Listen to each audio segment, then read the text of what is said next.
میرا نام سمیرا ہے۔ ہمارے گھر میں میرے ابو، میری امی، میں اور میرا چھوٹا بھائی رہتے تھے۔ ایک روز رات کو پتہ چلا کہ ایکسیڈنٹ میں میرے امی ابو فوت ہو گئے ہیں۔ ہماری تو ساری دنیا ہی اجاڑ کر رکھ دی تھی اس واقعے نے۔ ہمارے گھر کے کچھ فاصلے پر میرے چاچو کا گھر تھا۔ کچھ دن ہمارے گھر میں ہی سوگ چلتا رہا، پھر میرے چاچو ہمیں اپنے ساتھ لے گئے۔ چاچی سارا دن گھر کا کام کرواتی، بات بات پر میرے بھائی کو مارتی اور اسے کہتی جاؤ کما کر لاؤ۔ وہ تو بھی 6-7 سال کا بچہ تھا اور لاڈلا بھی بہت تھا۔ میرا بھائی بہت بیمار رہنے لگا۔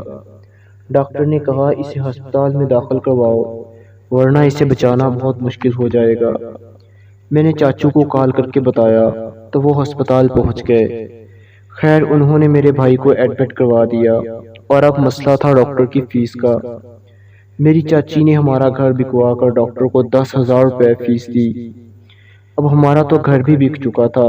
میرے پاس امی کی جیولری موجود تھی جو میں نے سنبھال کر رکھی ہوئی تھی۔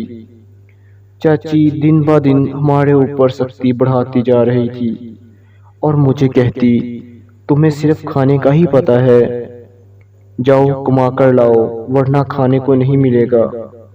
ہمارا گھر تو وہ لوگ ہڑپ کر چکے تھے۔ میں اس وقت 9-10 سال کی تھی۔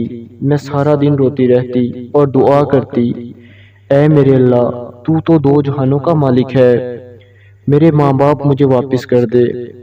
میرے چاچو اور میرے ابو کا دونوں کا اکٹھا بزنس تھا۔ چاچو نے میرے بھائی کے انگوٹھے لگوا لیے۔ میں سوچ رہی تھی کہ اس سب کے باوجود اللہ تعالیٰ ان لوگوں کی پکڑ کیوں نہیں کر رہا۔ اسی طرح تقریباً 3-4 سال گزر گئے۔ ایک دن چاچو اور چاچی گاڑی پر کہیں جا رہے تھے۔ ان کا ایکسیڈنٹ ہو گیا۔ چاچو کی دونوں ٹانگیں ٹوٹ گئیں اور انہیں کٹوانا پڑا۔ میری چاچی کو فالج ہو گیا، دونوں ہاتھوں کو اور ایک ٹانگ کو۔ ہم لوگ انہیں ہسپتال سے گھر لے آئے۔ میں نے پھر بھی ان کی بہت خدمت کی جیسے میرے ماں باپ ہوں۔ چاچو چاچی کا کوئی بچہ بھی نہیں تھا۔ میں اب 15 سال کی تھی، بیکری پر جانے لگی اور سارا کام سنبھال لیا۔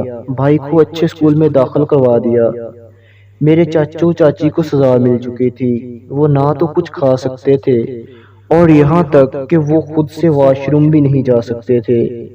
ایک دن میری چاچی نے ہم سے معافی مانگی اور بولی سمیرا بیٹا تم لوگ ہمیں معاف کر دو۔ بے شک میرا رب بہت بے نیاز ہے، اس کی پکڑ سے ہمیشہ ڈرنا چاہیے۔ جو خود کو ہر چیز کا مالک سمجھ رہے تھے وہ آج خود سے پیشاب بھی نہیں کر سکتے تھے۔